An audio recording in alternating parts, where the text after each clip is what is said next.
الحمد لله وكفى وسلام على عباده الذين اصطفى أما بعد فأعوذ بالله من الشيطان الرجيم بسم الله الرحمن الرحيم وعباد الرحمن الذين يمشون على الأرض هونا وإذا خاطبهم الجاهلون قالوا سلاما والذين يبيتون لربهم سجدا وقياما والذين يقولون ربنا اصرف عنا عذاب جهنم إن عذابها كان غراما إنها ساءت مستقرا ومقاما والذين إذا أنفقوا لم يسرفوا ولم يقتروا وكان بين ذلك قواما والذين لا يدعون مع الله إلها آخر ولا يقتلون النفس التي حرم الله إلا بالحق ولا يزنون ومن يفعل ذلك يلقى أثاما يضاعف له العذاب يوم القيامة ويخلد فيه مهانا إلا من تاب وآمن وعمل عملا صالحا فأولئك يبدل الله سيئاتهم حسنات وكان الله غفورا رحيما ومن تاب وعمل صالحا فإنه يتوب إلى الله متابا والذين لا يشهدون الزور وإذا مروا باللغو مروا كراما والذين إذا ذكروا بآيات ربهم لم يخروا عليها صما وعميانا والذين يقولون ربنا هب لنا من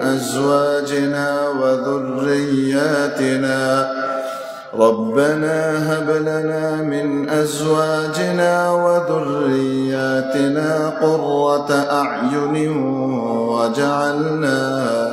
وجعلنا للمتقين إماما أولئك يجزون الغرفة بما صبروا ويلقون فيها تحية وسلاما خالدين فيها حسنت مستقرا ومقاما صدق الله مولانا العظيم ঐতিহ্যবাহী আল হাদি খিদমতে কোরআন পরিষদ সিলেটের উদ্যোগে আয়োজিত আজকের এই ঐতিহাসিক তাফসীরুল কোরআন মাহফিলের সম্মানিত আয়োজকবৃন্দ, উপস্থিত জাতের বিবেক, ওয়াজিবুল ইহতারাম, হাদারাতে উলামায়ে কেরাম, ভবিষ্যৎ ওয়ারাসাতুল আম্বিয়া, আজিজ তালাবা, ধর্মপ্রাণ ধর্মভীরু সর্বস্তরের তাওহীদি জনতা, পর্দার আড়ালের পরম শ্রদ্ধেয়া মা ও বোনেরা, প্রিয় উপস্থিতি, মহাগ্রন্থ আল কোরআনুল কারীমের অন্যতম সূরাতুল ফুরকানের শেষ অংশ থেকে কিছু আয়াতে কারিমা তিলাওয়াত করা হয়েছে। আল্লাহ রাব্বুল আলামিন এখানে তার কৃপা ধন্য যে বান্দা এবং বান্দি যারা হবে তাদের কিছু বৈশিষ্ট্যের কথা উল্লেখ করেছেন। ইরশাদ হচ্ছে ওয়া ইবাদুর রহমান, পরম করুণাময়ের বান্দা যারা হবে তারা তারা কারা? যাদের মধ্যে সম্মুখস্থ বৈশিষ্ট্যগুলো পাওয়া যাবে, গুণগুলো বিদ্যমান থাকবে। প্রথম প্রশ্ন হলো, আল্লাহ পাক এখানে ওয়া ইবাদুল্লাহ কেন বললেন না? আল্লাহর বান্দারা, এটা বললেই তো হতো। তা না বলে বলেছেন ওয়া ইবাদুর রহমান, রহমানের বান্দারা। কেন? তার কারণ হলো আল্লাহ শব্দটি আল্লাহ পাকের সত্তাগত নাম, ইসমে জাত, জাতি নাম, যার কারণে আল্লাহ বললে আল্লাহ পাকের যত গুণবাচক নাম আছে সমস্ত নামগুলো এর মধ্যে বিদ্যমান থাকবে।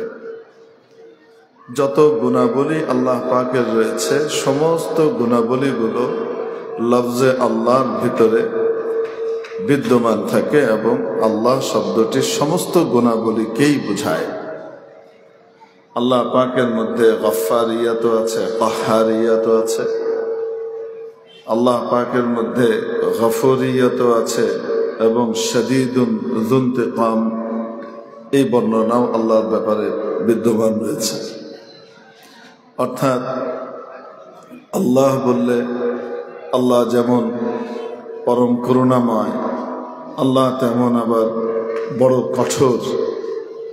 আল্লাহ পাক যেমন বড় ক্ষমাশীল, আল্লাহ পাক তেমনি ভাবে বড় প্রতিশোধ পরায়ণ। এই সমস্ত গুণাবলী আল্লাহ শব্দের ভিতরে বিদ্যমান থাকে। রহমানের বান্দা বলে আল্লাহ পাক বোঝাতে চাচ্ছেন পরম করুণাময়ের বান্দা, অর্থাৎ যাদের মধ্যে সামনের বৈশিষ্ট্যগুলো থাকবে সেই সমস্ত বান্দা বান্দীদেরকে আল্লাহ তাবারাকা ওয়া তাআলা তার রহমতের চাদর দিয়ে সবসময় ঢেকে রাখবেন। আল্লাহ পাকের রহমানিয়ত তাদের উপর প্রকাশ পাবে। তারা মাওলায়ে পাকের কৃপা ধন্য বান্দা হবে।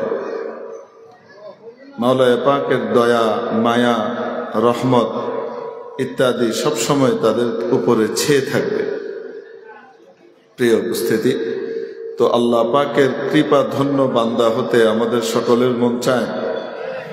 যদি মন চায় তাহলে যে আয়াতখানাগুলো আমি তেলাওয়াত করেছি আপনাদের সামনে, সংক্ষেপে আমি সেই গুণগুলোর কথা উল্লেখ করব।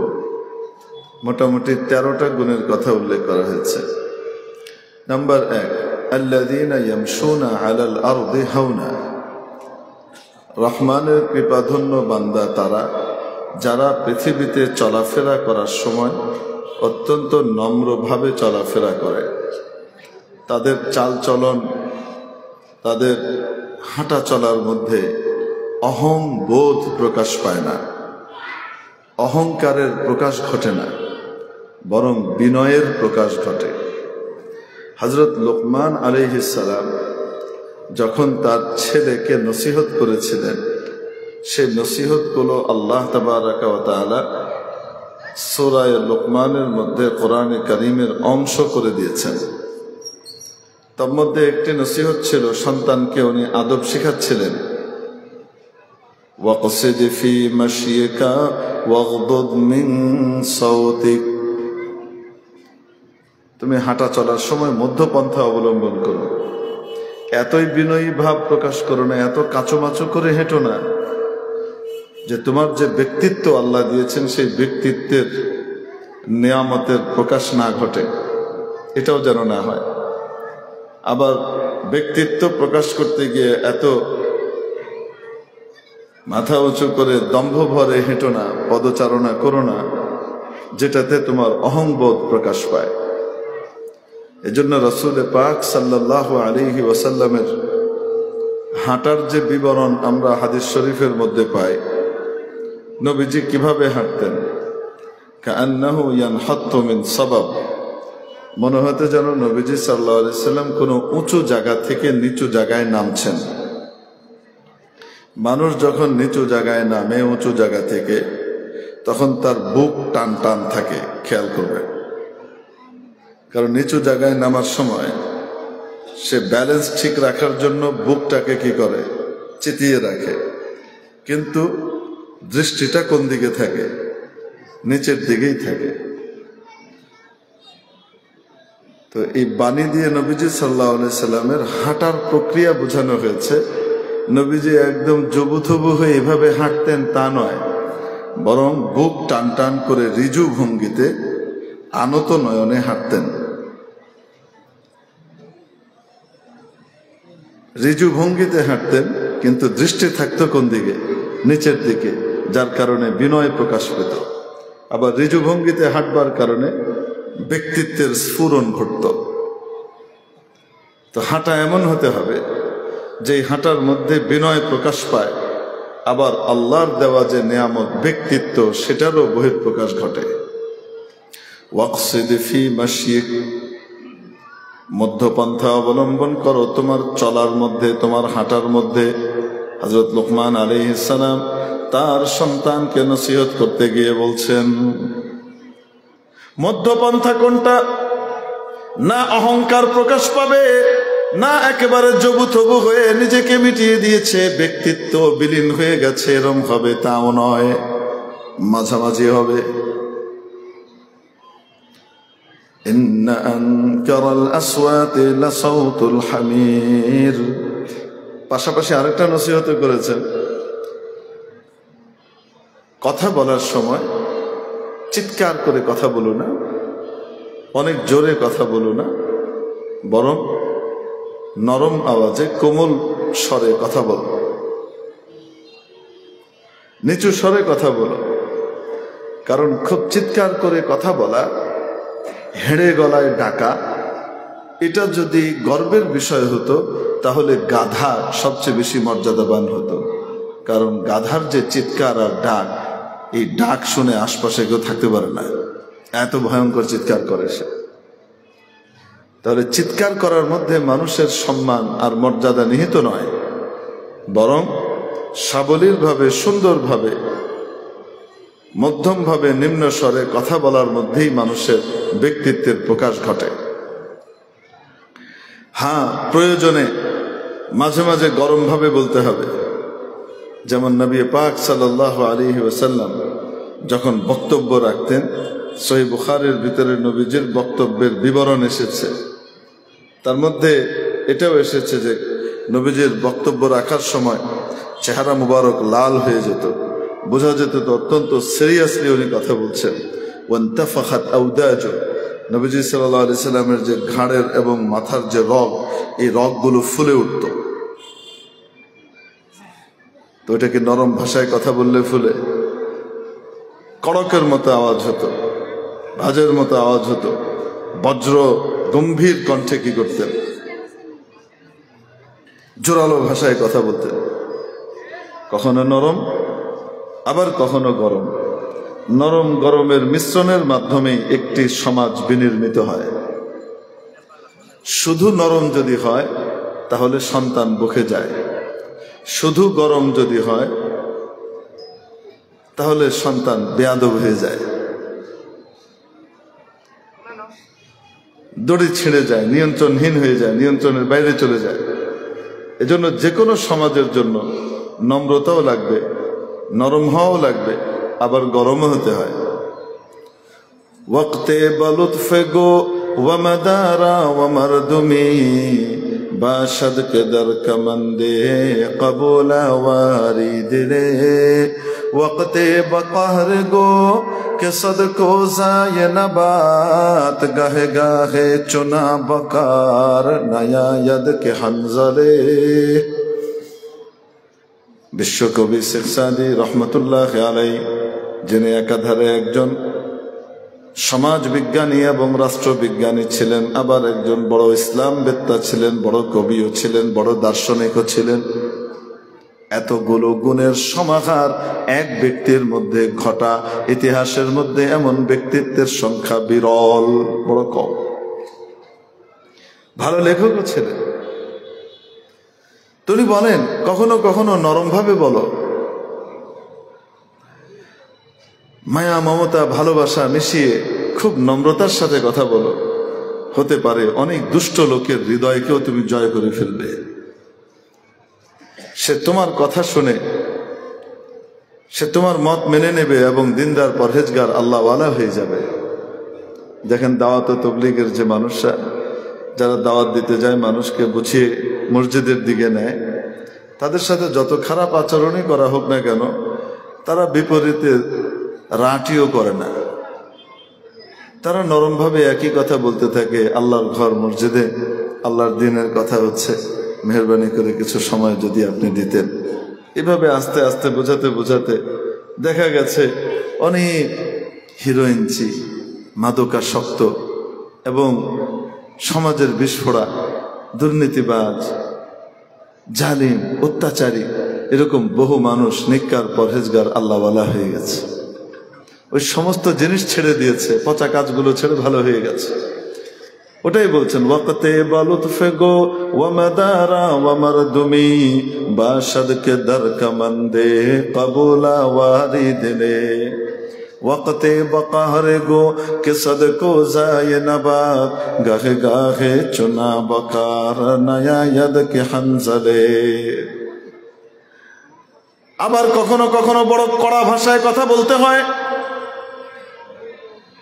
যখন নরম কথায় ভালো কথায় কাজ হয় না, অন্যায় বন্ধ করা যায় না, দুর্নীতি বন্ধ করা যায় না, জুলুম নির্যাতনকে বন্ধ করা যায় না, জুলুমের হাত থেকে মানুষকে বাঁচানো যায় না। যে ব্যক্তি মানুষের ভাষা বুঝে না, কুকুরের ভাষা বুঝে। কুকুরের ভাষা বুঝেন তো আপনারা?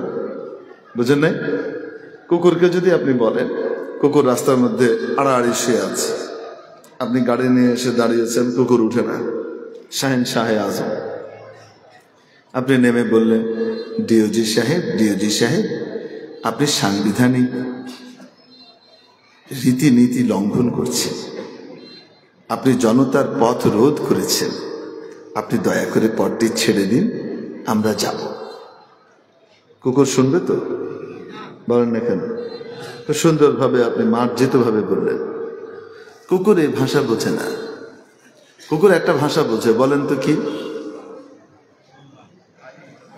একটা লাঠি শুধু হাতে নেন, কিছুই বলা লাগবে না।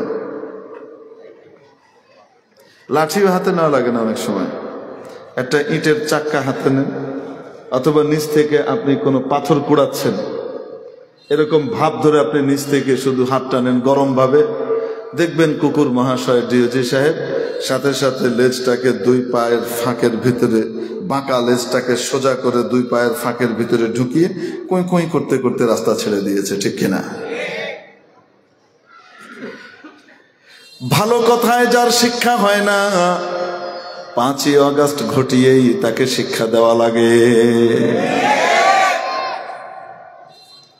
যে ভালো কথা বুঝে না, ভদ্র কথা মানতে চায় না, তাদের জন্য তখন ওই গরম পন্থাতেই যেতে হয়, এছাড়া আর কোনো উপায় থাকে না। ঠিক কি ঠিক না? এজন্য কখনো গরমও হতে হয়। গরম না হলে দুষ্ট লোককে আপনি সামাল দিতে পারবেন না। যে আপনার জমি দখল করার জন্য আসে, তাকে আপনি ভদ্র ভাষায় বলে যদি বুঝিয়ে দেন যে জমির দলিল পত্র দেখেন, কাগজপত্র, নকশা দেখেন, এটা আপনার না, এটা আমার, ভালো মানুষ হলে মেনে নেবে। ও আচ্ছা আচ্ছা আচ্ছা, ঠিক আছে, আমি তো মনে করেছিলাম আমার, আচ্ছা এটা যেহেতু আপনার থাক। কিন্তু যদি কুকুর স্বভাবের মানুষ হয়, সে কিন্তু এগুলাকে মানবে না, তার জন্য ডান্ডা লাগবে।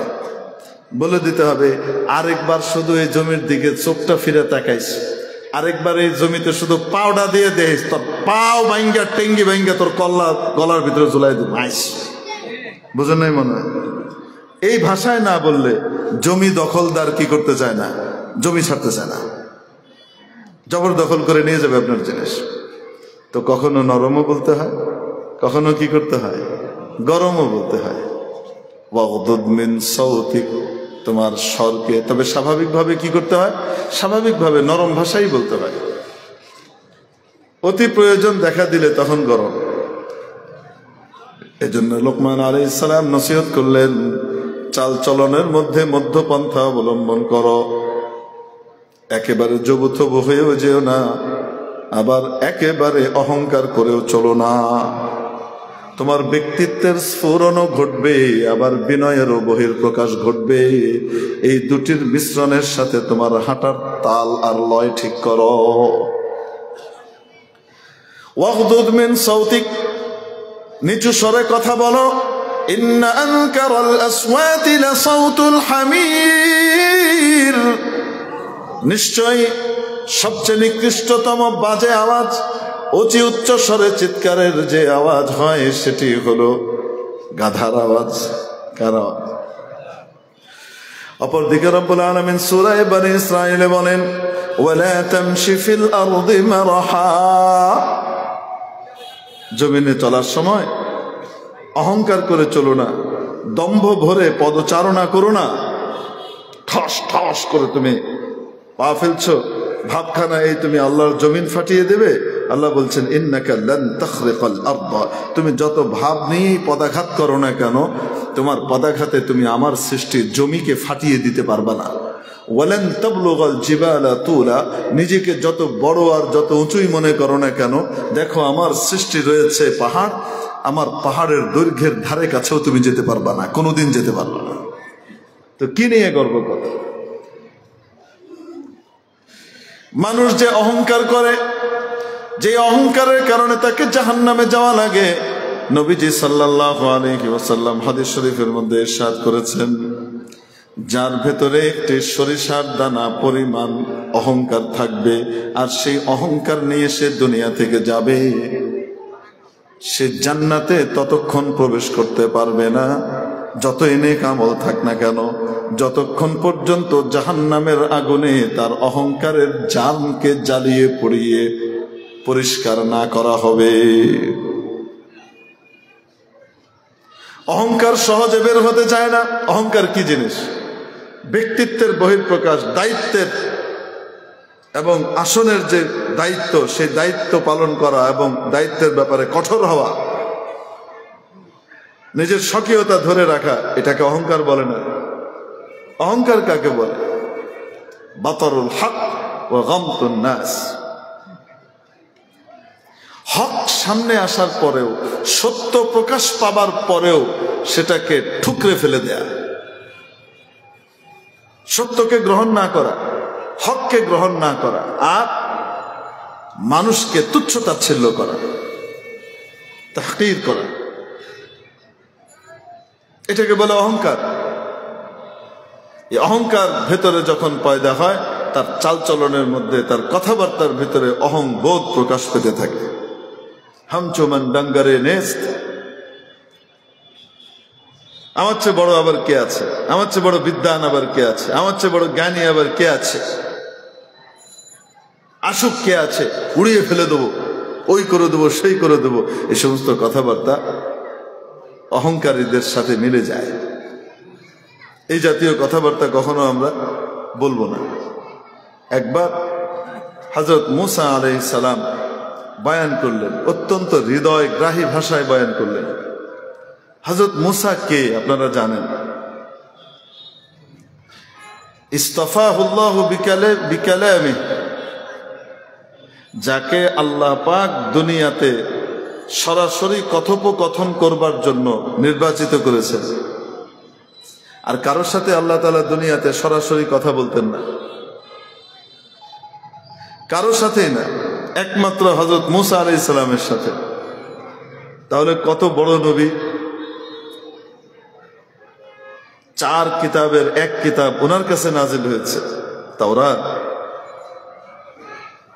কত জলিলুল কদর নবী, মহাসম্মানিত নবী বয়ান করেছেন, অসাধারণ বয়ান।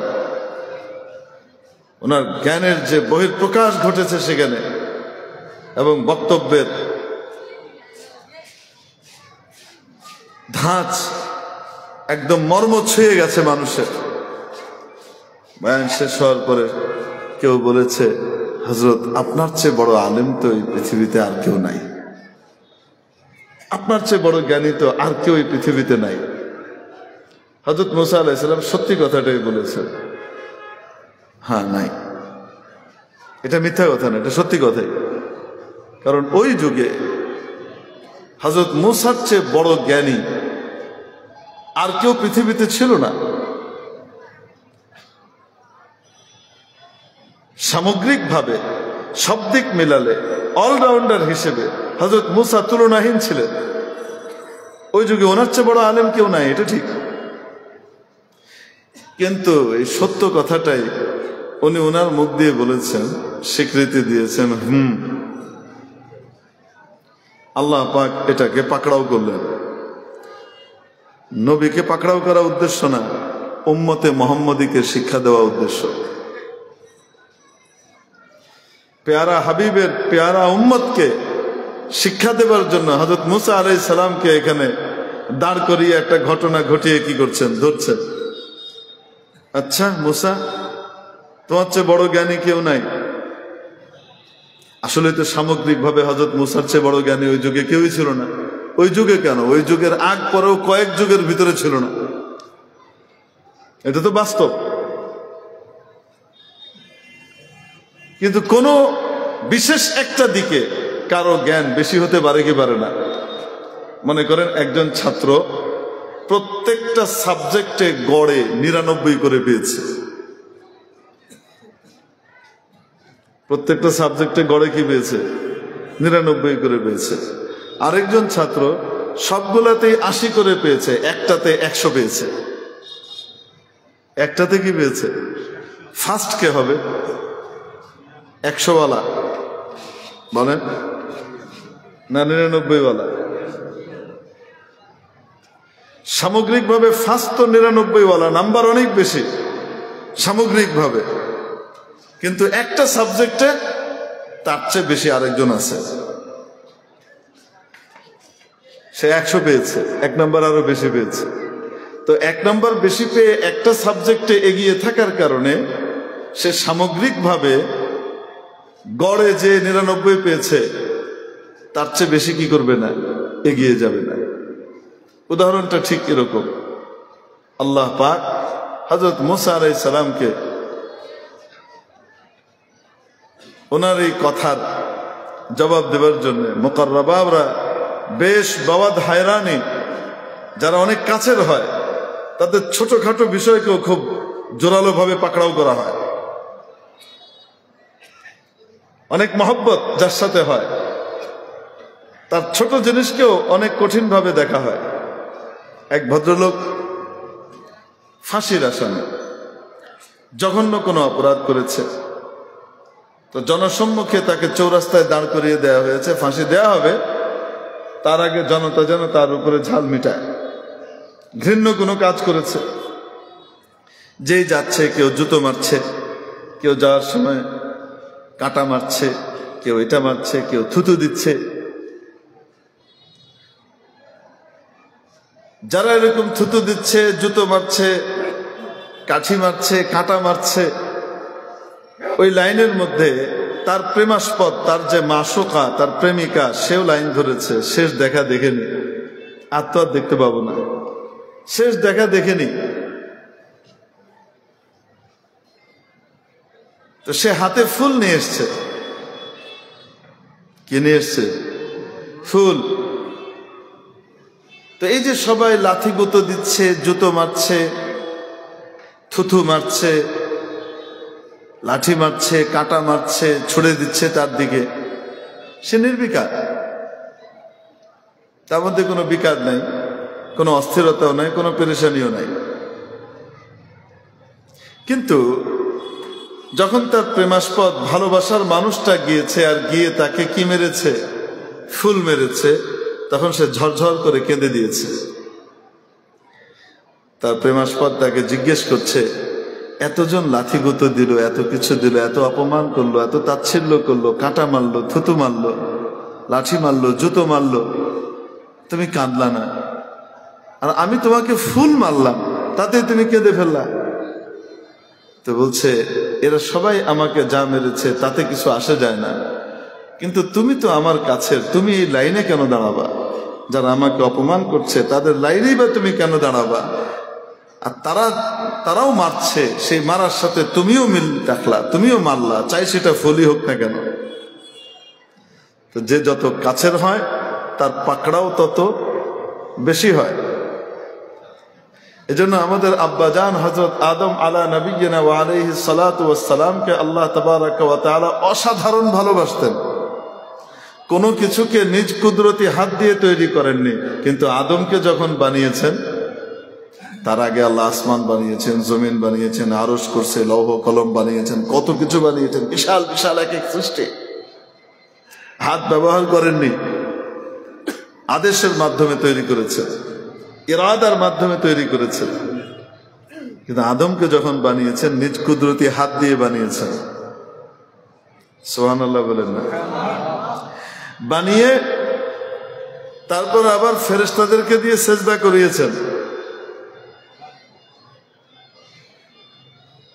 মজার ব্যাপার হলো, বানানোর পরে আল্লাহ পাক হযরত আদমকে পাঠালেন ফেরেশতাদের কাছে, পাঠিয়ে বললেন, আদম গিয়ে তুমি ফেরেশতাদেরকে সালাম দাও,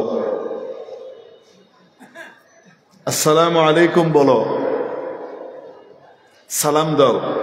তারা যে উত্তর দিবে, জবাব দিবে, ওটাই তোমার সন্তানদের অভিবাদন জানানোর সাক্ষাৎ এবং মুলাকাতে, দেখা সাক্ষাতে কুশল বিনিময়ের প্রথম কথা হবে।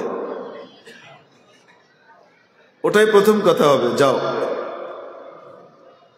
তো হযরত আদম আলাইহিস সালাম গিয়ে সালাম দিলেন, ফেরেশতারা জবাব দিলেন, ওয়া আলাইকুমুস সালাম ওয়া রাহমাতুল্লাহি ওয়া বারাকাতুহু। তো সালামের আমল এমন এক আমল, যে আমল আল্লাহ তাবারাকা ওয়া তাআলা হযরত আদম আলাইহিস সালামকে দিয়ে সর্বপ্রথম ফেরেশতাদেরকে দিয়েছেন এবং ফেরেশতাদের কাছ থেকে তার উত্তর নিয়েছেন, আর সেটা আদমের সন্তানদের জন্য বরাদ্দ করে দিয়েছেন। কেউ যখন দেখবেন কোনো অতিথি আসে বাড়িতে, তো তখন বাড়ির কর্তা এবং কর্ত্রী কি করে, নিজের যে ছেলে মেয়ে আছে তাদেরকে ডেকে বলে, যাও তোমার আঙ্কেল এসছে, সালাম দাও সুন্দর করে। বলে কি বলে না? বাপ মায়ের কাছে সবচেয়ে প্রিয় হলো তার সন্তান। এজন্য সন্তানকে নিজে আদব শিখায়, আর অন্যের সামনে সে যে অত্যন্ত সিভিলাইজড, সে অত্যন্ত ভদ্র এবং সভ্য, এটা প্রকাশ করার জন্য তাকে আগেই শিখিয়ে পড়িয়ে পাঠায়। অবাস্তব না বাস্তব? যাও, আস্তে আস্তে বলে, জোরে না। তো ঘরে তোমার আঙ্কেল এসছেন, চাচা এসছেন, মুরব্বীদেরকে সালাম করতে হয়, দেখা হলে তাড়াতাড়ি বলবা আসসালামু আলাইকুম, সুন্দর করে বলবা, যাও। বলে কি বলে না? আবার কানে কানে শিখিয়ে দেয়, যখন চলে যাবে তখন বলবা যে আবার আসবেন, আজকে থেকে যান, আজকে যেন না, আবার আসবেন। শিখিয়ে দেয় কি দেয় না? কেন শিখায়? আমার বাচ্চাটা অত্যন্ত ভদ্র এবং সভ্য, এটা বোঝাবার জন্য। এটা আমার বাচ্চা। বাচ্চা ভদ্র সভ্য হওয়া মানে বাবা মার ক্রেডিট, তাদের সান্ত্বনা। বাবা মার কাছে যেমন সবচেয়ে প্রিয় সন্তান, এবং সেই সন্তানকে লেখাপড়া শিখিয়ে, আগেই শিখিয়ে পড়িয়ে কি করে, ভদ্র হিসেবে উপস্থাপন করে অন্যের সামনে। আল্লাহ তাবারাকা ওয়া তাআলা আদমকে বানানোর পরে নিজে আদব শিখিয়ে দিচ্ছেন, আদম গিয়ে ওদেরকে আসসালামু আলাইকুম বলবা। ফেরেশতারা এর আগ পর্যন্ত জানতো না যে কেউ কাউকে এভাবে বলতে পারে। তো আদম গিয়ে সর্বপ্রথম যখন আদম আলাইহিস সালাম সালাম দিয়েছেন, ফেরেশতারা অভিভূত হয়ে গেছেন, বাবা এত পুচকে তৈরি হলো, আর বেরিয়ে এসে এত স্মার্ট, ওই বাপরে বাপ, কি সুন্দর তার অভিবাদন। তো ফেরেশতারা উত্তর দিয়েছে, ওয়া আলাইকুমুস সালাম ওয়া রাহমাতুল্লাহি ওয়া বারাকাতুহু। তো সালামের আমল আল্লাহ পাক হযরত আদম আলাইহিস সালামকে দিয়ে শুরু করিয়েছেন, ফেরেশতাদেরকে দিয়েছেন, ফেরেশতা উত্তর দিয়েছে। আর অহংকারের আমল সর্বপ্রথম ইবলিসে লাইন প্রকাশ করেছে। হযরত আদমের শত্রু, মানব জাতির শত্রু ইবলিস সর্বপ্রথম অহংকার করেছে। আল্লাহ পাক বললেন, সেজদা করো, উসজুদু লি আদম। সবাই সেজদা করলো, ইল্লা ইবলিস, ইল্লা বড় মিয়া। সে কি করলো না? সেজদা করলো না। আল্লাহ পাক যখন জিজ্ঞেস করলেন মা মানাআকা আন তাসজুদা ইয আমারতুক, আমি আদেশ করার পরেও তুই সেজদা করলি না কেন? সে বলে যুক্তিতে মেলেনি, অযৌক্তিক আদেশ করেছেন তাই মানতে পারিনি। খালাকতানি মিন নার ওয়া খালাকতাহু মিন তিন, আমাকে বানিয়েছেন আগুন দিয়ে, ওকে বানিয়েছেন মাটি দিয়ে। মাটি উপরে মারলে নিচে পড়ে, আগুন নিচে জ্বালালে উপরে যায়। আগুনের গতি ঊর্ধ্বলোকে, ঊর্ধ্বমুখী। আগুন ঊর্ধ্বমুখী আর মাটি নিম্নমুখী। যে নিম্নমুখী হবে সে অধম, যে ঊর্ধ্বমুখী হবে সে উত্তম। অতএব অধম উত্তমকে সেজদা করবে এটা তো যায়, কিন্তু উত্তম অধমকে সেজদা করবে তা কি মানায়? এজন্য সেজদা করেনি। তো সর্বপ্রথম অহংকার করেছে কে? আর সর্বপ্রথম আদম আলাইহিস সালামকে দিয়ে সালাম দিয়েছেন কে? আল্লাহ শিখিয়েছেন। মেরে মুহতারাম দোস্ত, আজিজ ও বুজুর্গ, অদ্ভুত সিকোয়েন্স চিন্তা করে দেখেন। রাসূল পাক সাল্লাল্লাহু তাআলা আলাইহি ওয়াসাল্লাম ইরশাদ করেন, মান বাদাআ বিসসালামি বারিআ মিনাল কিবর, যে ব্যক্তি প্রথম সালাম দেয় সে অহংকারের রোগ থেকে মুক্তি লাভ করে। তাহলে সালাম এবং অহংকারের ভিতরে একটা টক্কর আছে না নাই? অহংকার দূর করতে হলে আগে সালাম দেওয়ার অভ্যাস করতে হবে। পারবো তো ইনশাআল্লাহ? মেরে মুহতারাম দোস্ত, হযরত আদম আলাইহিস সালাম যেহেতু অত্যন্ত কাছের ছিলেন,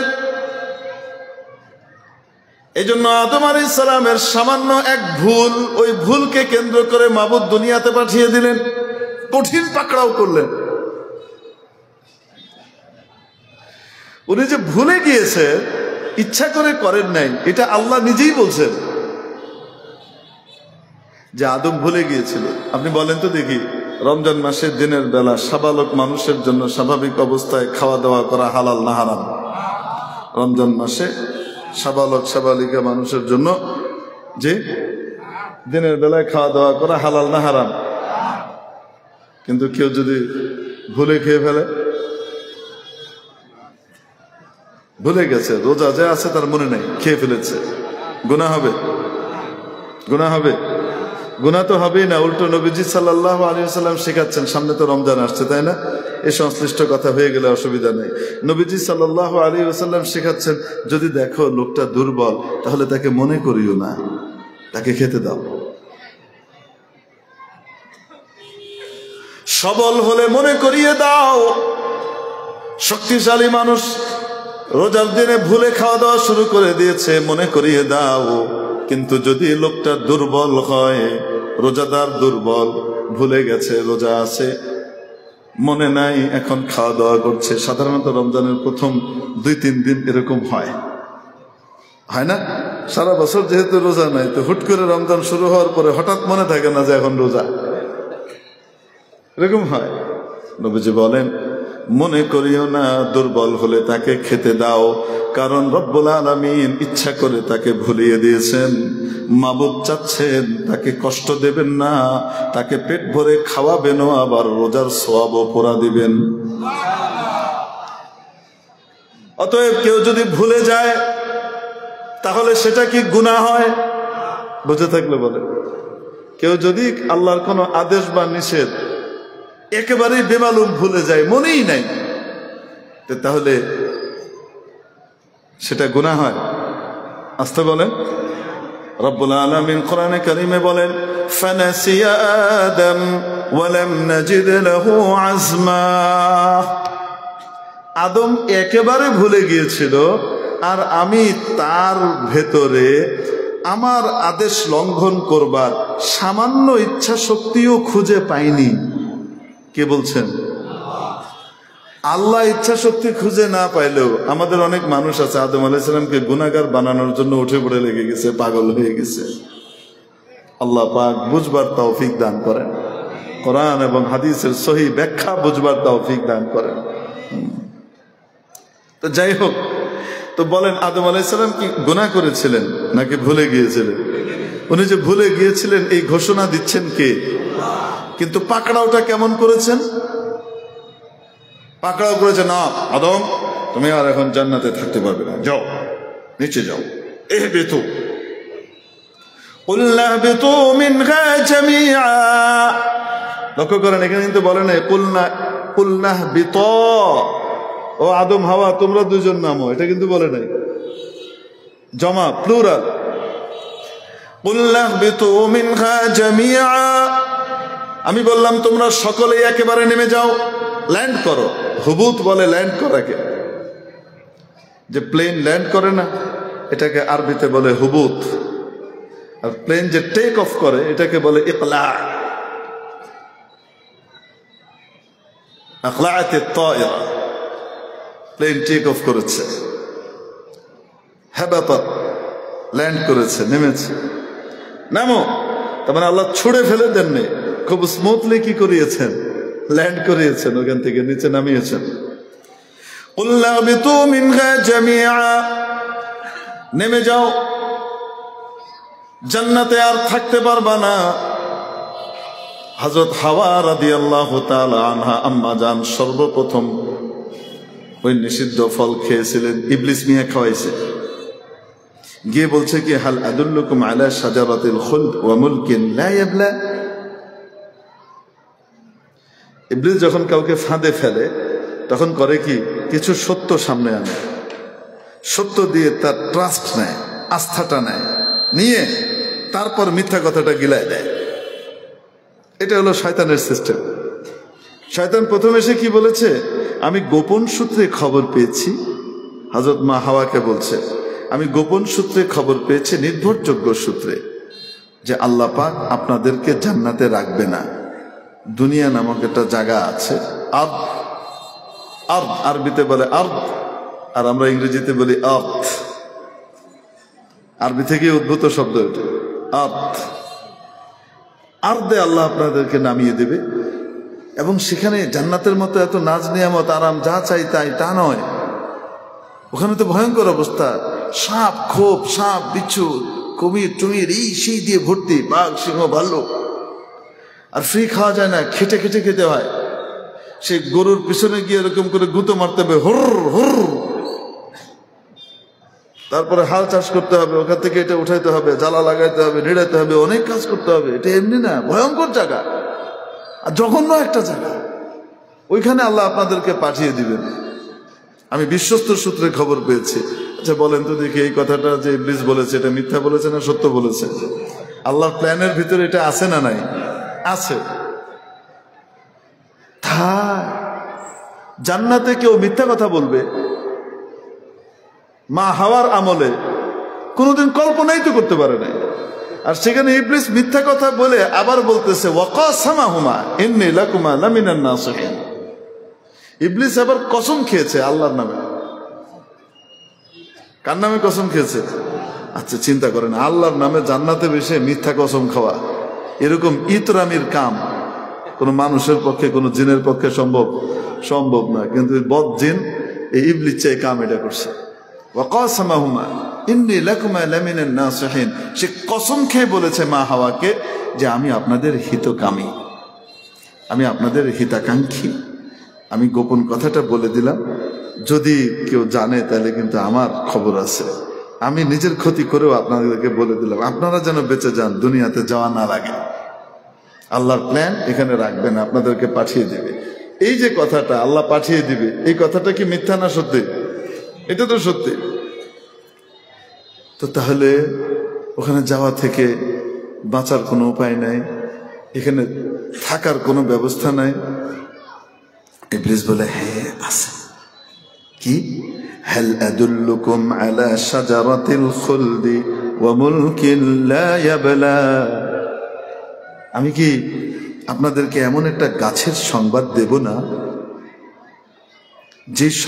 যে গাছটা স্থায়িত্ব দেয়, জান্নাতে চিরস্থায়ী করে দেয়। যে গাছটা জান্নাতে কি করে দেয়? চিরস্থায়ী করে দেয়। এবং এমন রাজত্বের সংবাদ কি দেব না যে রাজত্বের মধ্যে কখনো মালিন্য আসে না, কখনো দুর্বলতা আসে না। এমন রাজত্বের খবর কি আমি দেবো না? তো মা হাওয়া বলেন অবশ্যই দেন ভাই। সেটা কোনটা? কই যে গাছটা আল্লাহ খাইতে না করছে না, ওইটা। ওই গাছের ফল খাইলে মানুষ জান্নাতে চিরস্থায়ী হয়ে যায়। যেহেতু আল্লাহ আপনাদেরকে চিরস্থায়ী জান্নাতে রাখবে না, দুনিয়ায় পাঠিয়ে দিবে, এই জন্য ওইটা খাইতে না করছে। এখন বলেন তো দেখি, এই যে কথা, এটা সত্য না মিথ্যা? এই ডাহা মিথ্যা। ডাহা মিথ্যাটা গিলাইছে সত্যের আবরণ দিয়ে।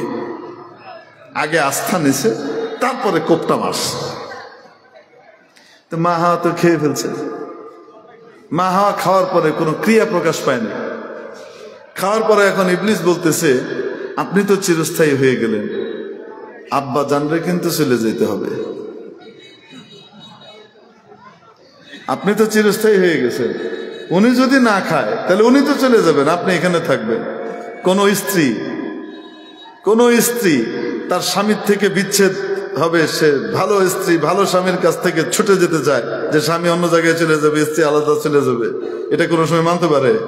আর মা হাওয়া তো দুনিয়ার সবচেয়ে শ্রেষ্ঠ স্ত্রী, জান্নাতে তৈরি হয়েছে,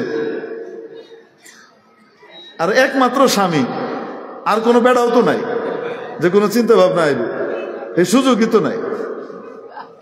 আর আল্লাহ পাক বানিয়েছেন ওনার শরীর থেকেই, হযরত আদমের শরীর থেকেই কি করেছে, শরীরের অংশ। তাহলে কি পরিমাণ টান, মহব্বত তো আছে।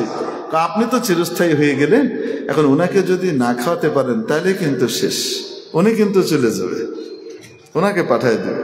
এখন মা হাওয়া প্রথমে আইনা বলছে এটা খান। আদম আলাইহিস সালাম জিজ্ঞেস করছে এটা কি? ওই যে ওই গাছটা যেটা আল্লাহ না করছে, একটা এইরকম গোপন গোপন কথা আছে, আমি বিশ্বস্ত সূত্রে খবর পাইছি, খুব ভালো মানুষ এক হয়ে গেছে, এত ভালো নুরানি চেহারা। এসে বলছে এটা খাইতে বলছে। আদম আলাইহিস সালাম ফস করে ওঠে বলে, লা হাওলা ওয়ালা কুওয়াতা ইল্লা বিল্লাহ, তুমি ওর ফান্দে পা দাও নাই তো? খবরদার, ওটা শয়তান, ওটা ইবলিস, ওটা নুরানি চেহারা না, ওটা বদমাইশ, ওটা বাটপার। যে পীরের ফান ধরে নুরানি চেহারা মেকআপ করে সেই যে বয়ে থাকে আর কবরে সেজদা করায়, সে পীর নয়, সে জালিয়াত, সে শিরকে লিপ্তকারী, সে মানুষকে জাহান্নামের পথে নিয়ে যাবার একজন নায়ক, অন্য কিছু নয়, খলনায়ক। শুধু চেহারাটা সুন্দর হইলে যদি মনে করি যে কি হয়ে গেছে নুরানি চেহারা, আরে আবু লাহাবের চেহারা এত সুন্দর ছিল, তার নামই ছিল আবু লাহাব। কেন? মনে হতো যেন অগ্নিস্ফুলিঙ্গ ছিটকাচ্ছে চেহারা থেকে, নবীজির আপন চাচা। তো যেই পীর মানুষকে শিরকে লিপ্ত করে, যেই পীর মানুষকে মাজারে মানত করা শিখায়, যে সুতা বেঁধে আসলে তোমার এটা হয়ে যাবে, এই শিরকি কর্মকাণ্ড শিখায়, যেই পীর কবরওয়ালার কাছে সন্তান চাওয়া শিখায়, বাবা আমাকে একটা ছেলে দেন, এই পীর নয়, এই শয়তানের এজেন্ট, এই ইমান লুটেরা, ইমান চোর, ইমান ডাকাত। আল্লাহ পাক আমাদেরকে বুঝবার তৌফিক দান করুন। ডাকাতের কথা আসলে এমনিতেই ঠান্ডা হয়ে থাকা যায়? বলেন তো দেখি, ডাকাতি করে মানুষের ইমান লয়ে যেতেছে। এই ইবলিস মিয়া এসে কি করছে?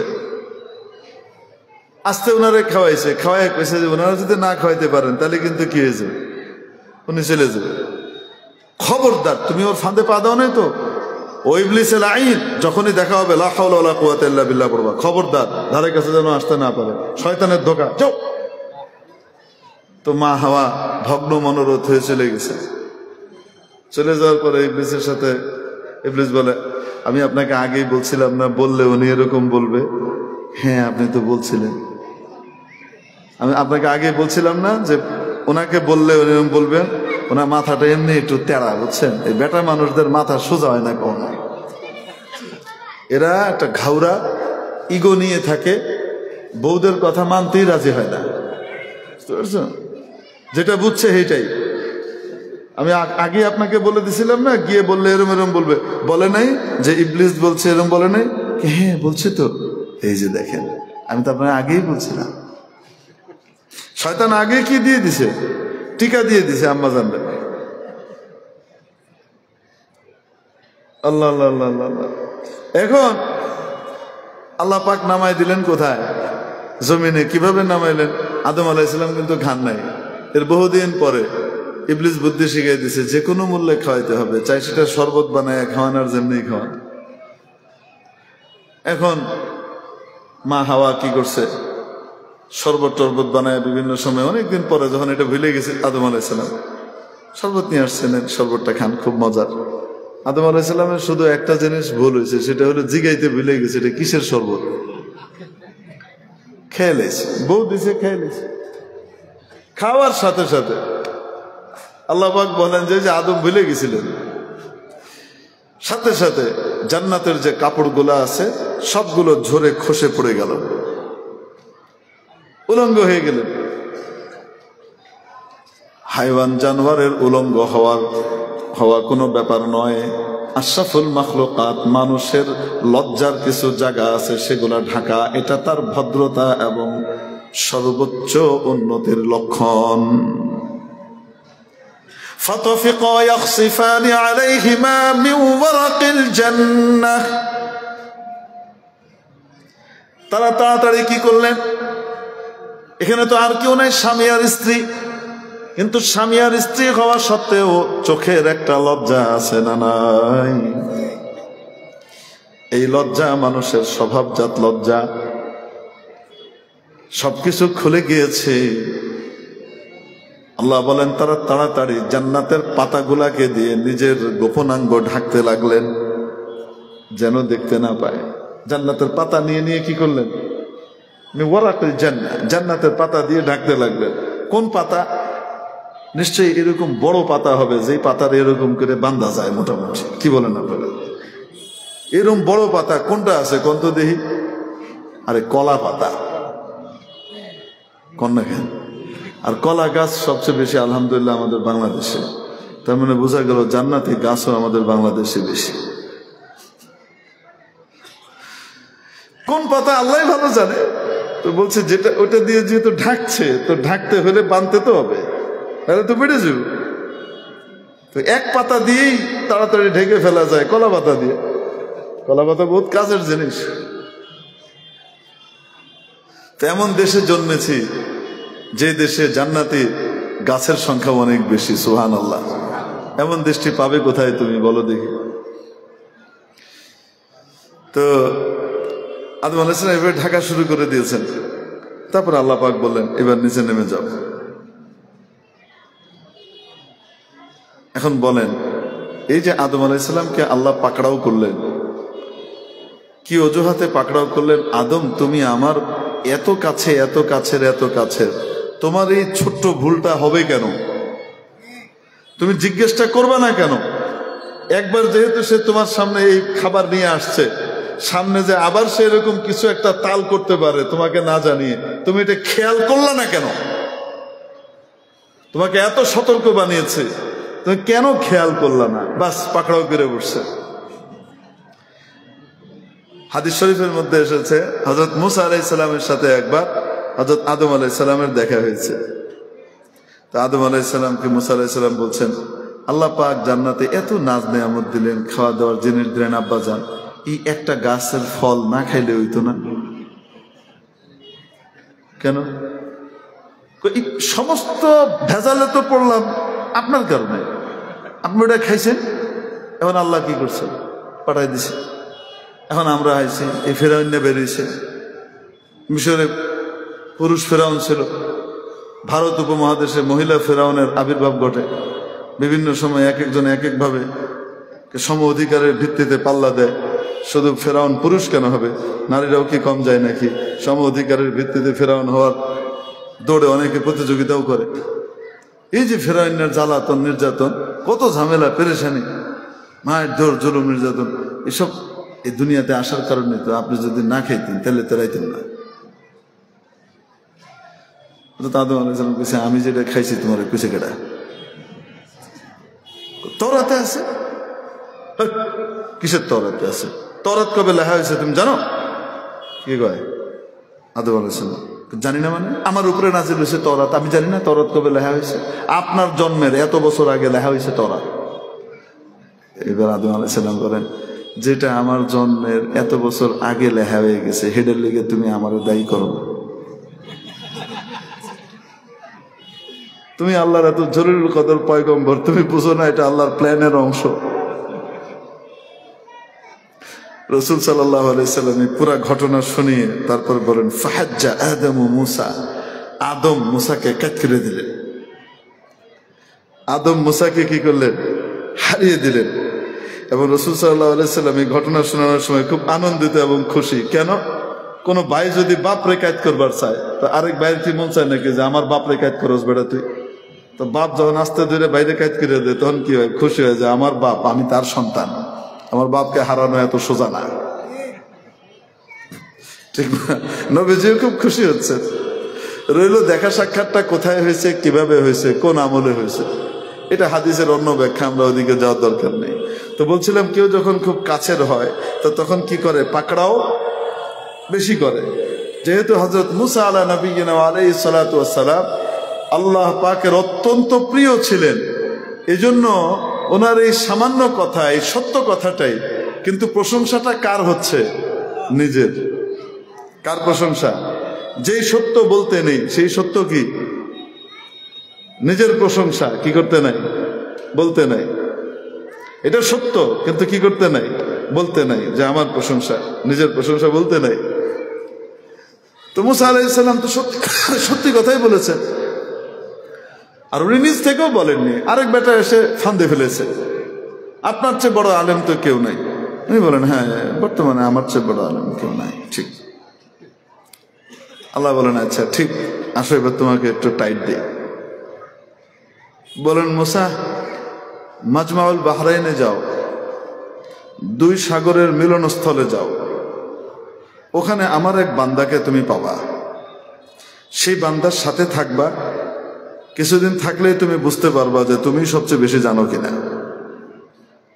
তার কাছ থেকে তুমি কিছু শিখো, যাও।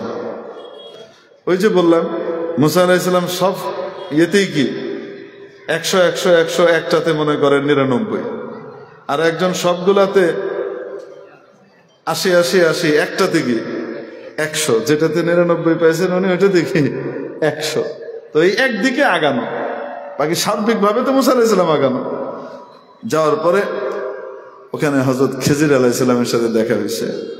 এই পুরা ঘটনা আল্লাহ পাক কোরআন শরীফের ভিতরে বর্ণনা করেছেন সূরা কাহফের মধ্যে। আমার এটা বলা উদ্দেশ্য না, বলার উদ্দেশ্য হলো এই যে নিজের প্রশংসা, যেটার দ্বারা নিজের অহংকার না, অহংকারের মতো কিছু প্রকাশ পায়।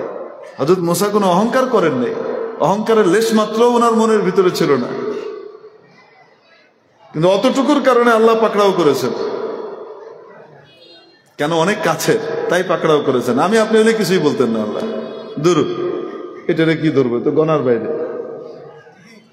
মেরে মুহতারাম দোস্ত আজিজ ও বুজুর্গ, বলছিলাম এই অহংকারকে দূর করার সবচেয়ে বড় যে মাধ্যম নবীজি বলে দিচ্ছেন সেটা হলো আগে সালাম দেওয়া।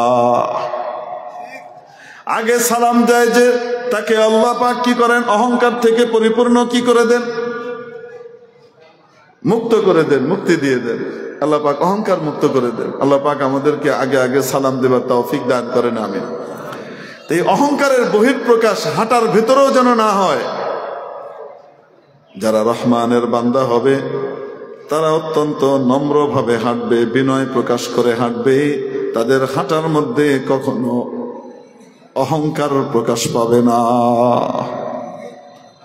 ওয়া ইবাদুর রহমান, রহমানের বান্দারা আল্লাযীনা ইয়ামশুনা আলাল আরদি হাওনা, তাদের এক নম্বর বৈশিষ্ট্য হলো তারা জমিনে যখন চলাফেরা করে অত্যন্ত নম্রভাবে চলাফেরা করে, অহংকার প্রকাশ পায় না। নাম্বার 2, وَإِذَا خَاطَبَهُمُ الْجَاهِلُونَ قَالُوا سَلَامًا وَإِذَا خَاطَبَهُمُ الْجَاهِلُونَ قَالُوا سَلَامًا। মূর্খরা যখন তার সাথে তর্কে লিপ্ত হয়, ঝগড়া করতে যায়, কোন মূর্খ যখন তার সাথে ঝগড়ায় লিপ্ত হতে চায়, মূর্খ দুই রকম, এক রকম হলো আসলেই মূর্খ, আরেক রকম হলো শিক্ষিত কিন্তু আচরণটা মূর্খের। আচরণটা কার বলেন তো দেখি? একজন শিক্ষিত মানুষ একজন রিক্সাওয়ালার সাথে ঝগড়া করবে? বলে না কেন? 5 টাকা ভাড়ার এদিক ওদিক, এটা নিয়ে একজন শিক্ষিত মানুষ, মর্যাদাশীল মানুষ, ব্যক্তিত্ব সম্পন্ন মানুষ, উনি কি রিক্সাওয়ালার সাথে 5 টাকা নিয়ে ঝগড়া করবে? যদি রিক্সাওয়ালা এটা নিয়ে চিল্লাচিল্লি শুরু করে, তো সে বলবে ঠিক আছে বাবা, তুই 5 টাকা নিয়ে যা, যাও যাও যাও, ঠিক আছে বাবা, হয়েছে তো, তুমি পাইছো তো, যাও। কেন? উনি চিন্তা করবেন ওই বেটার তো হারানোর কিছু নাই, আমার তো হারানোর আছে। ও যদি আমাকে একটা বাজে কথা বলে দেয়, তাহলে আমার মান সম্মান যাবে। আর ওরকম বাজে কথা যদি আমি তাকে 100 বার বলি, যতবার বলবো ততবার আমারই মান সম্মান যাবে, ওর কিছু যাবে না। ঠিক কি ঠিক না?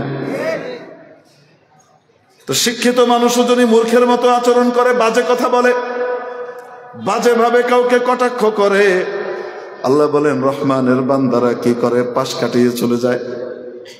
তারা বলে সালামা, ঠিক আছে ঠিক আছে, শান্তি। সে শান্তির পথ নেয়, লড়াই ঝগড়া মারামারি ইত্যাদির পথ নেয় না। সে কি নেয়? শান্তির পথ বেছে নেয়। সে সালাম সালাম বলে সরে আসে। তোমাকে যদি কাঁটা দেয়, তুমি ফুল দাও। কোরআন শিখায় ইদফা বিল্লাতি হিয়া আহসান ফাইযা আল্লাযী বাইনাকা ওয়া বাইনাহু আদাওয়াতুন কাআন্নাহু ওয়ালিয়্যুন হামীম। দেখেন, আমার কথা দিয়ে আবার কেউ ভুল বুঝেন না। আমি রিক্সাওয়ালাদেরকে তুচ্ছ-তাচ্ছিল্য করি নাই।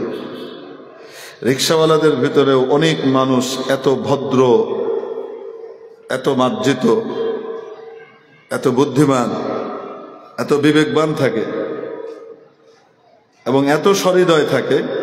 অনেক সময় কারোর কাছে ভাড়া নাই, ভাই আমার কাছে ভাড়া নাই, আরে ভাড়া লাগবে না, আপনি উঠেন, আপনাকে নামাই দিই। এরকম উপকারকারী রিক্সাওয়ালার সংখ্যা আমাদের বাংলাদেশে কি কম? আলহামদুলিল্লাহ অনেক আছে। টাকার বন্দা ফেলে রেখে চলে গেছে,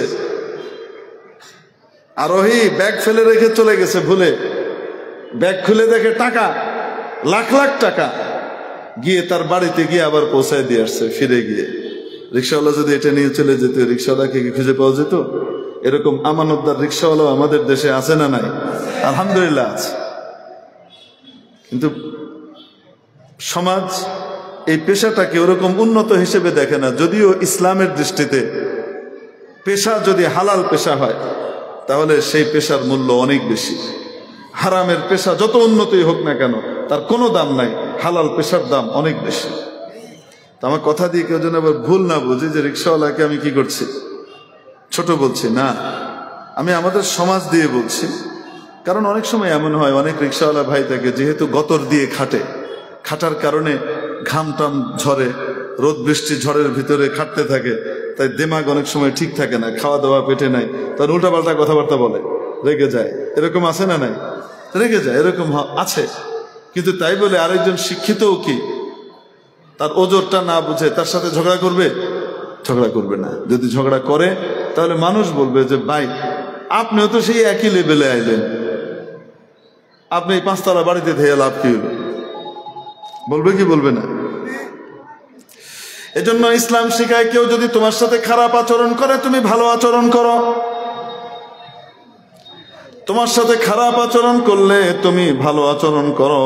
তোমাকে কাঁটা দিয়েছে, তুমি ফুল দাও। তোমাকে বিষ দিয়েছে, তুমি মধু দাও। তোমাকে গালি দিয়েছে, তুমি সালাম দাও। وَإِذَا خَاطَبَهُمُ الْجَاهِلُونَ قَالُوا سَلَامًا। যে ভুল কথা বলে, এই ভুল কথা বলাটা মূর্খতার লক্ষণ। এজন্য কি করে? ভুল কথা বলছে আর সেটার উপরে সে ডেটে আছে। বোঝাবার চেষ্টা করা হবে, বুঝলে বুঝবে, না বুঝলে নেই। তার সাথে ঝগড়া তর্কে লিপ্ত হওয়া এটা জ্ঞানীর কাজ নয়। কার কাজ নয়? জ্ঞানীর কাজ নয়। একবার নাকি এক শিয়ালের সাথে গাধার সাথে তর্ক বেঁধে গেছে। কার সাথে? গাধার সাথে। কার তর্ক বেঁধেছে? শিয়াল। শিয়ালের ব্যাপারে তো জানেন আপনারা, তাকে সবাই পণ্ডিত বলে। প্রত্যেকটা ভাষার ভিতরে শিয়ালকে কানিং বলা হয়েছে। দেখবেন সে বড় চতুর, চালাক, খুব বুদ্ধিমান, পণ্ডিত মানুষ, পণ্ডিত প্রাণী, এবং আসলে তার জ্ঞান বুদ্ধি অনেক, বহুত চালাক। এই যে আপনার ছাগল নিয়ে যায়, যে ছাগল নিয়ে জঙ্গলে নিয়ে খায়, কিভাবে নেয় জানেন? হ্যাঁ, জামাত ঠিক করে একজন রাহবর, একজন মুতাকাল্লিম, কিছু মামুর, পিছনে একজন আমির, বুঝতে পারছেন? রাহবর ভাই মুতাকাল্লিম ভাইয়ের হাতে তুলে দিবেন, মুতাকাল্লিম ভাই 3 বিষয়কে সামনে রেখে তৌহিদ সালাত আখিরাত কিনে দাওয়াত দিবেন, তারপরে মামুররা জিকির করে থাকবে, বুঝতে পারছেন? মশারা করে আসে, কমপক্ষে 2টা আসে, একটা আসে না, মিনিমাম 2টা আসে একটা ছাগল নেওয়ার জন্য।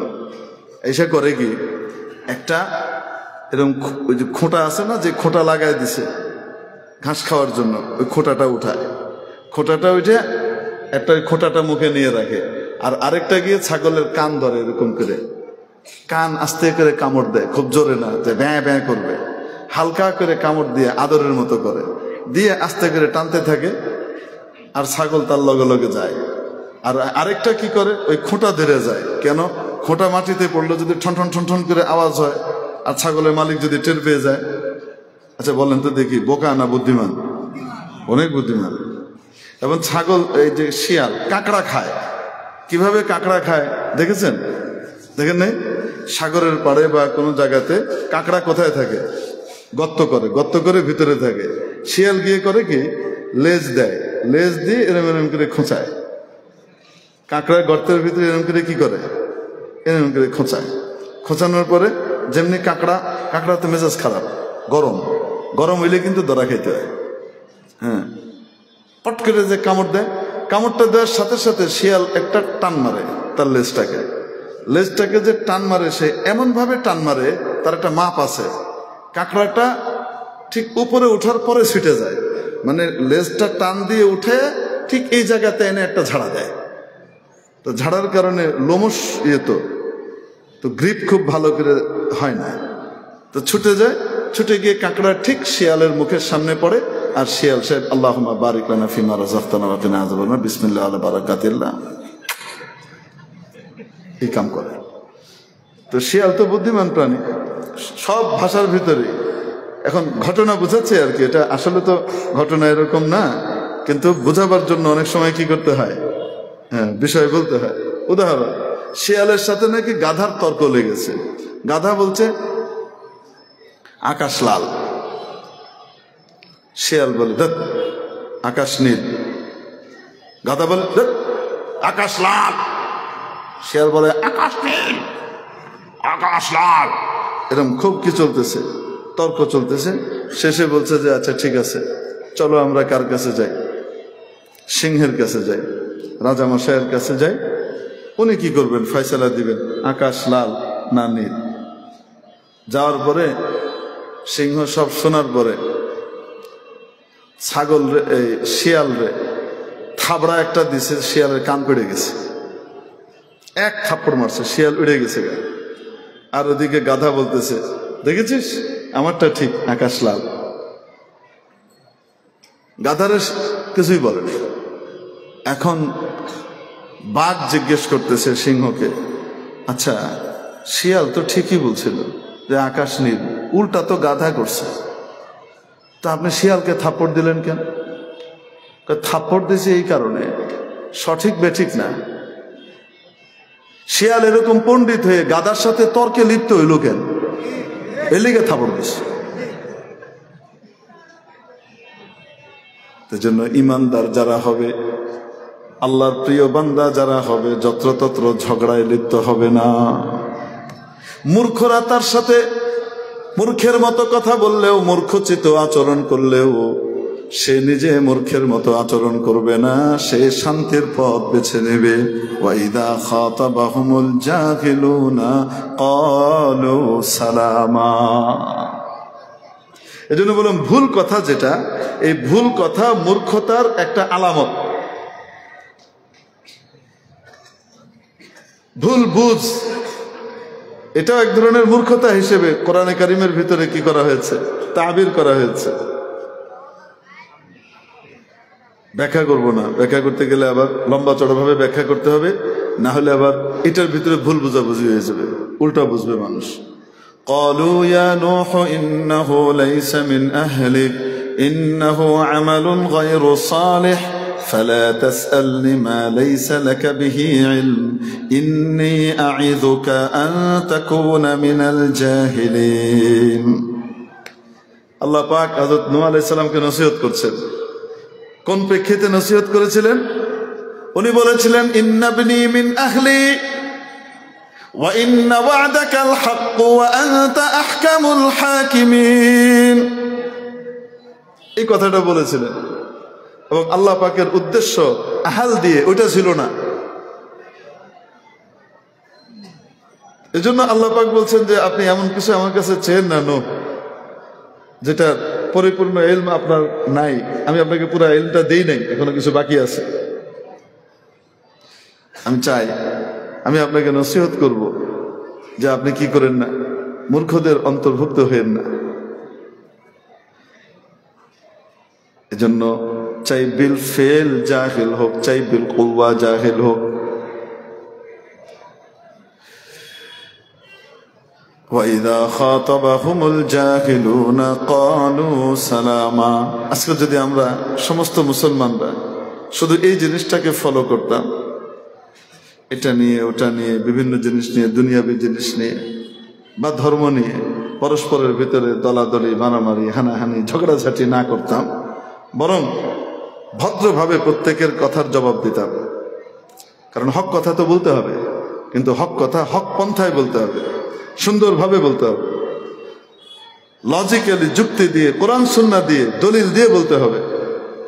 দলিল দিয়ে ঠান্ডা কথা, এটা বিনা দলিলের হাজার গরম কথার চেয়ে অনেক বেশি শক্তিশালী। এভাবে বলা, উদউ ইলা সাবিলি রাব্বিকা বিল হিকমাতি ওয়াল মাউইযাতিল হাসানাহ। এখানে হিকমত মানে কি? বাংলা হিকমত না, তাফসীর খুলে দেখেন। হিকমত মানে বিদ্দালাইল আল কাতিআ ওয়াল বারাহিন আল কাতিআ, দলিল প্রমাণের দ্বারা দাওয়াত দেন। হিকমত এখানে বাংলা হিকমত না। উদউ ইলা সাবিলি রাব্বিকা বিল হিকমাতি ওয়াল মাউইযাতিল হাসানাহ। মেরে মুহতারাম দোস্ত, আজিজ বুজুর্গের জন্য যত্রতত্র ঝগড়ায় লিপ্ত হওয়া যাবে না। তারাবি 8 রাকাত না 20 রাকাত, এটা নিয়ে মারামারি করা যাবে না। তারাবি তো 20 রাকাত, এটাতে কোনো সন্দেহ নাই। 8 রাকাতের হাদিস সব হলো তাহাজ্জুদের হাদিস। তাহাজ্জুদের হাদিসকে কোথায় লাগাই দেওয়া হয়েছে? তারাবিতে লাগাই দিছে। এজন্য 4 মাযহাবের এবং অন্যান্য আইম্মা ইকরাম, ফুকাহায়ে মুজতাহিদিনের, মুতাকাদ্দিমিনের কারো মত নাই 8 রাকাত তারাবি। সবাই 20 রাকাত তারাবি পড়েছেন। 20 রাকাতের কম কেউ পড়ে নাই, উপরে পড়ছেন। উপরের রিওয়ায়াত আছে, মুয়াত্তা মালিকের ভিতরে একদম সহিহ সনদের রিওয়ায়াত আছে 36 রাকাত। কয় রাকাত? 39 রাকাতের রিওয়ায়াত আছে। কই, সেটা তো সহিহ সনদের রিওয়ায়াত, সেগুলা কেন নাও না রে বাবা? বুখারী শরীফের তাহাজ্জুদের হাদিসকে নিয়ে তুমি তারাবি বলে চালায় দাও। আল্লাহ পাক আমাদেরকে সহিহ বুঝ দান করেন, আমিন। এই জন্য তারাবি কয় রাকাত? আসতে বলেন 20 রাকাত। কয় রাকাত পড়বো তারাবি? 20 রাকাতই পড়বো। কেউ যদি 8 রাকাত পড়ে চলে যায় আর কেউ 8 রাকাত নিয়ে ঝগড়া করতে থাকে, ঝগড়ায় লিপ্ত হবে না, ঝগড়ায় লিপ্ত হবে না। সালাম, ঠিক আছে ভাই, ঠিক আছে। আপনি তো আমার কথা নেবেন না, আপনি তো বড় বড় উলামায়ে কেরামের কথা নেবেন না। আমি একটু বলি, হ্যাঁ, আমাদের কখনো কখনো দেখি আমরা আমাদের জামাত ইসলামীর ভাইরা, সকলে না, সকলে না, কাউকে কাউকে দেখা যায়, এটা বেশ একটা অংশকে পাওয়া যায় যে তারা এই মাসালার ক্ষেত্রে ওই 8 রাকাতের আহলে হাদিস ভাইদেরকে কি করেন? সমর্থন করেন এবং ওই দিকে মত দেন। আপনাদেরকে আমি বলবো, আপনাদের দলের একজন বড় আলেম, বড় মুফাসসির, বাংলাদেশের প্রথিত যশা একজন তাফসীর কারক ছিলেন হযরত আল্লামা দিলওয়ার হোসেন সাইদী রহমতুল্লাহ আলাইহি। ওনার বক্তব্য আপনারা শুনে দেখেন। উনি পরিষ্কার করে স্পষ্টভাবে একদম বলেছেন, তারাবি ভাইরে 8 রাকাত না, তারাবি কয় রাকাত? 20 রাকাত। 20 রাকাতই পড়বেন। আজকালকার চিপিদ্দিরা ওনার চেয়ে অনেক বড় আলেম হয়ে গেছে, এরকম না। তো আপনারা যদি কওমি আলেমদের কথা মানতে নাও চান, আপনাদের দিকের যারা বড় আলেম ছিলেন তাদের কথাই দেখেন। তাদেরটাই দেখেন। আপনারা চাইলে আমি আপনাদেরকে রেকর্ড শোনায় দিতে পারি, আছে আমার কাছে এখনো। ওরা সেই বয়ান পরিষ্কারভাবে বলেছেন। উনি বলুন চাই না বলুন, বুখারী শরীফের যে হাদিস আমাদের সামনে পেশ করা হয় তাহাজ্জুদের তারাবির হাদিস বলে, ওটা তারাবির নয়, ওটা তাহাজ্জুদের। আপনারা বলেন তো দেখি, আমি আপনাদেরকে জিজ্ঞেস করি, এশার নামাজের পর থেকে নিয়ে ফজরের নামাজের আগ পর্যন্ত এই সময়ের ভিতরে যত নফল আছে সব নফলকেই রাতের নফল, রাতের নামাজ বলে। কিসের নামাজ বলে? হাদিসের পরিভাষায় রাতের নামাজ বলে। তাহাজ্জুদ যে নামাজটা আছে এটার মূল সময় কি? নামাজের রাতের প্রথম অংশ না শেষ অংশ? তাহাজ্জুদের মূল সময়টা কি? রাতের প্রথম অংশ না শেষ অংশ? তারাবির মূল সময় কি? শেষ অংশ না প্রথম অংশ? আচ্ছা, তারাবি সারা বছর হয় না শুধু রমজানে হয়? তাহাজ্জুদ শুধু রমজানে না সারা বছর? এবার হাদিস খানা বুঝেন। আম্মা জান আয়েশা সিদ্দিকা রাদিয়াল্লাহু তাআলা আনহা বলেন, সহিহ বুখারীর যে হাদিস দিয়ে দলিল দেয় আমি সেটা আপনাদেরকে শোনাচ্ছি। আমি নবীজি সাল্লাল্লাহু আলাইহি ওয়াসাল্লামকে রাতের নামাজ 11 রাকাতের বেশি পড়তে দেখি নাই। কত রাকাতের বেশি? এখান থেকে বলে 8 রাকাত তারাবি আর 3 রাকাত বেতের। 8 রাকাত তারাবি, 3 রাকাত বেতের।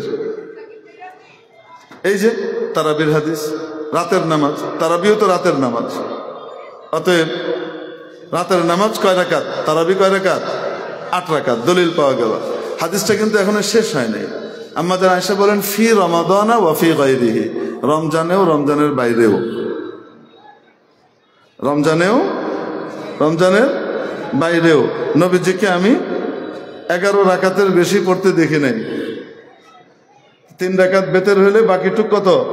8 রাকাত। এটা দিয়ে বলে এটা কি?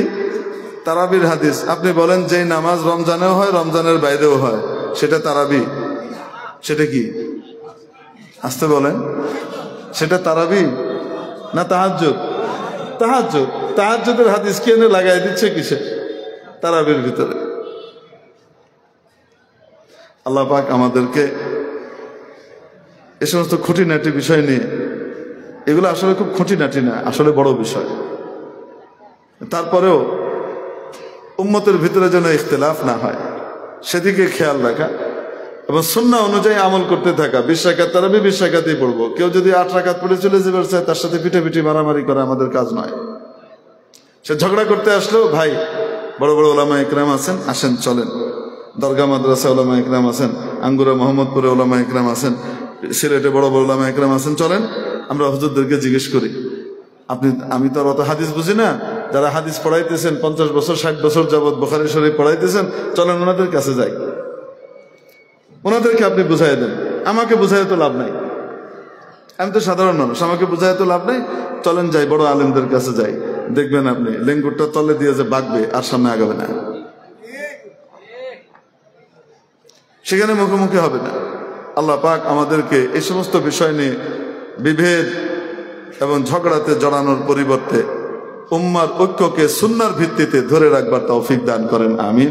ওয়া আখিরু দাওয়ানা আলহামদুলিল্লাহি রাব্বিল আলামিন। আজকে দুটোই বললাম, 13টা গুণ, আর বাকিগুলো আর বলার সুযোগ পাওয়া গেল না। থাক, শুকরান জাযিলা।